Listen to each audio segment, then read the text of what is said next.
I swear it's not an addiction. The game room, man cave, movie room, mother's basement, the whatever you decide to call it room. Mine's just named Betty.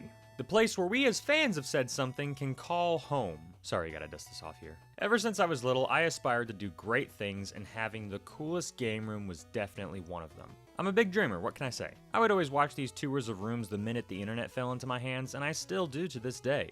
Everyone has a different taste or are a fan of something, and so every single room is a little different from the next. I love how some have a mix mash of objects, and others there's one specific thing it's dedicated to.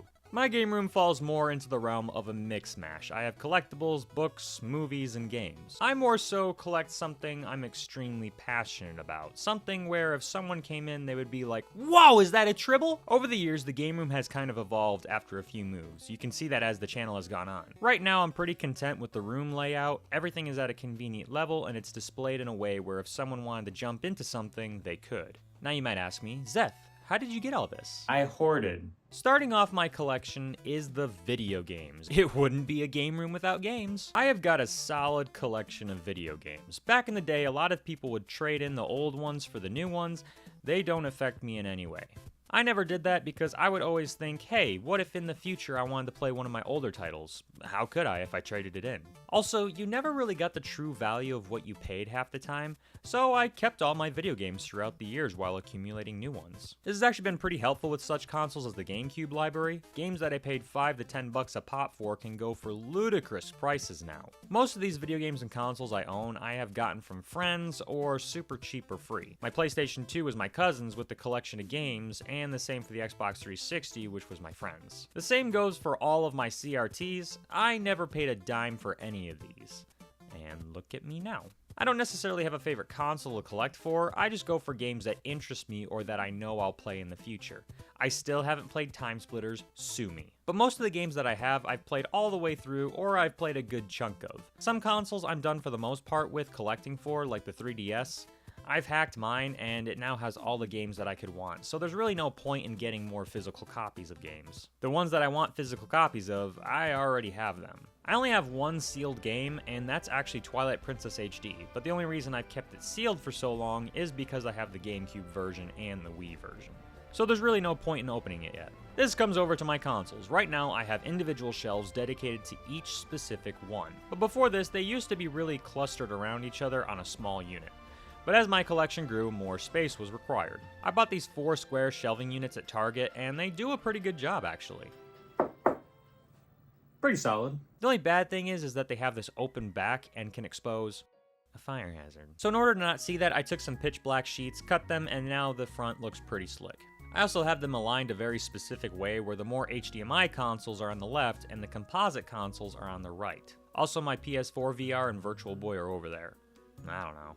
I have a PS3, PS4, Wii U, 360, Series S, PS5, PS2, original Xbox, Dreamcast, Switch, Wii, N64, GameCube, and a multi-cart player that plays NES, SNES, and Genesis. This displays composite and HDMI, uses original controllers, so I'm not really losing out on not having the original consoles for those. I like playing on the original console most of the time for games, but this is fine and does the job. Now you might ask, what's with the screens? In total, I have almost 10 TVs. I have this big bad boy 65-inch LG TV. This is for all of my newer consoles, and then I can switch the HDMIs if, say, we want to play Wii U, PS3, Xbox 360, or the Switch. The second smaller TV is so that once a friend comes over, they can hook up their console and use that, or just my PC display. I have a CRT as well for almost every specific thing I like.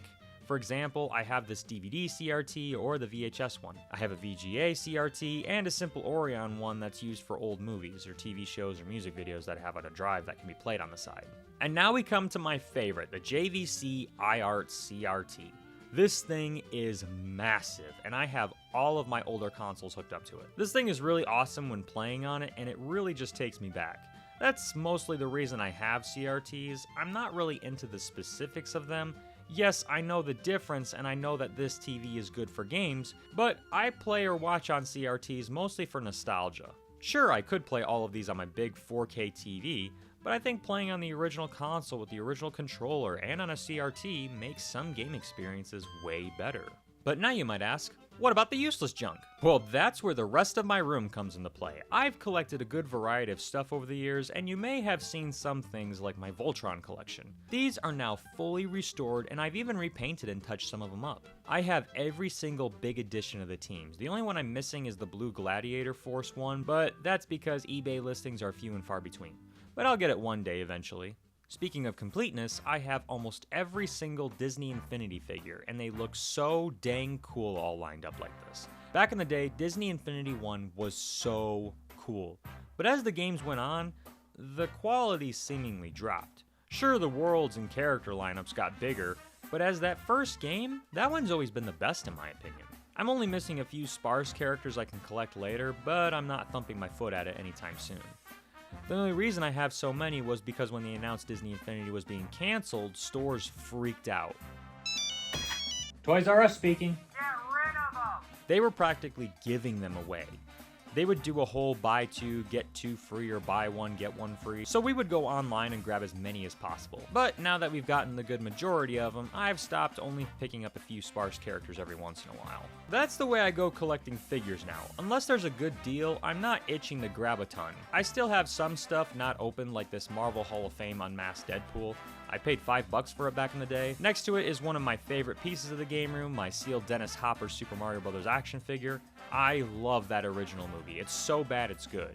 And I display him like he'll catch a cold. I also have these sealed editions of the LEGO Dimensions Powerpuff Girls. I've always been a pretty big fan of the Powerpuff Girls ever since I was a kid, so there's a few things floating around in the game room. I have Godzilla figures. Shocking, I know. Some of these I have had for almost 20 years. I have lost some of the smaller ones as time goes on with a few moves. I remember I had this pack of Destruction back in the day that had like 20 figures, and I only have a few of those now.